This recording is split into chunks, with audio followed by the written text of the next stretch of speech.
صوبہ خیبر پختونخوا میں فرقہ وارانہ تصادم، صوبائی وزیر اعلیٰ بے خبر اور مکمل طور پر لاتعلق ہو گئے۔ خیبر پختونخوا کی عوام اگر اس وقت یہ کہا جائے کہ بے سہارا ہو چکی ہے تو غلط نہ ہوگا۔ جس نااہل اور نالائق شخص کو اپنی انتشاری بیانیہ پروان چڑھنے کے لیے بانی پاکستان تحریک انصاف نے وزیر اعلیٰ کے مسرت پر بٹھایا ہے، وہ صرف اور صرف انتشار اور شرپسندی کو فروغ دے رہا ہے، جس کی وجہ سے صوبے میں امن و امان کی صورتحال انتہائی مخدوش ہو چکی ہے اور عوام لاقانونیت کا نشانہ بنے ہوئے ہیں۔ وزیر اعلیٰ خیبر پختونخوا علی امین گنڈا پور تمام صوبائی وسائل کا استعمال کر کے اس وقت پاکستان تحریک انصاف کے صوبے سے باہر دیگر شہروں میں ہونے والے جلسوں کو کامیاب کرانے کی مہم پر مصروف ہے۔ اس نااہل اور اس کی بیڈ گورننس نے خیبر پختونخوا کی عوام کو دہشت گردوں کے جرائم پیشہ عناصر کے رحم و کرم پر چھوڑ دیا ہے۔ جس صوبے کا وزیر اعلیٰ اپنی پولیس اور قانون نافذ کرنے والے اداروں کو پاکستان تحریک انصاف کے دیگر شہروں میں ہونے والے جلسوں میں استعمال کرے گا، وہاں پر لاقانونیت سر اٹھائے گی، دہشت گردوں کو موقع ملے گا اور وہ معصوم لوگوں کی جان سے کھیلیں گے۔ اگر ہم جائزہ لیں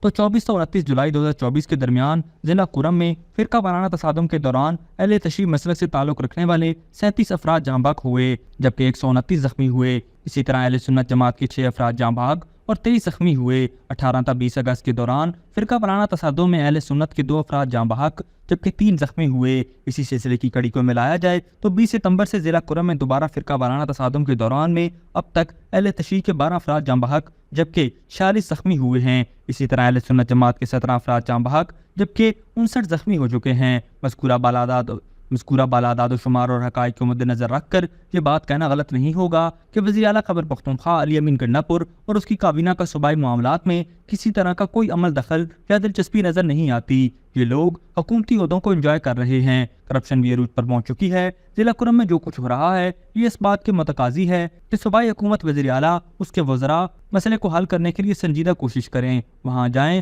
لوگوں سے ملیں، ان کے مسائل سنیں اور ان کے حل کرنے کے لیے ان کے درمیان تسویہ کرائیں، مگر ایسا ابھی تک کچھ نظر نہیں آیا۔ خیبر پختونخوا کی عوام کو چاہیے کہ وہ نااہل وزیر اعلیٰ علی امین گنڈا پور اور اس کی کابینہ سے سوال کریں کہ ہم نے تم لوگوں کو ووٹ اس لیے دیا تھا کہ صوبے میں امن و امان کی صورتحال خراب ہو جائے؟ کیا ہم نے تم لوگوں کو اس لیے منتخب کر کے صوبائی اسمبلی میں بھیجا تھا کہ تم کرپشن کرو، حکومتی عہدے انجوائے کرو اور عوام مسائل کے دلدل میں دھستے جائیں؟ اور کیا ہم نے تم لوگوں کو اس لیے حکمران بنایا تھا کہ تم دیگر شہروں میں اپنی پارٹی کے جلسوں کو کامیاب کرانے کے لیے صوبائی وسائل کو جھونک دو؟ اب وقت آ گیا ہے کہ وفاقی حکومت اس مسئلے کو سنجیدگی سے لے۔ وزیر اعلیٰ خیبر پختونخوا علی امین گنڈا پور تو خود کو فیڈریشن کا نمائندے کے طور پر منوانے میں مکمل طور پر ناکام ہو چکا ہے، مگر اب یہ وفاقی حکومت کی ذمہ داری ہے کہ وہ صوبہ خیبر پختونخوا کی عوام کو آسانیاں مہیا کرنے کے لیے اپنی ریٹ کو برقرار رکھنے جو آئینی اقدام اٹھا سکتی ہے فی الفور اٹھائے۔ ابھی تک کے لیے صرف اتنا ہی۔ مزید دلچسپ اور تازہ ترین خبروں سے آگاہ رہنے کے لیے ہمارے چینل اسلام آباد انسائیڈر کو سبسکرائب کرنا مت بھولیے، اور اگر ہماری یہ ویڈیو آپ کو اچھی لگی ہے تو اسے لائک کر دیں اور اپنی قیمتی رائے کا اظہار نیچے دیے گئے کمنٹ سیکشن میں ضرور کریں۔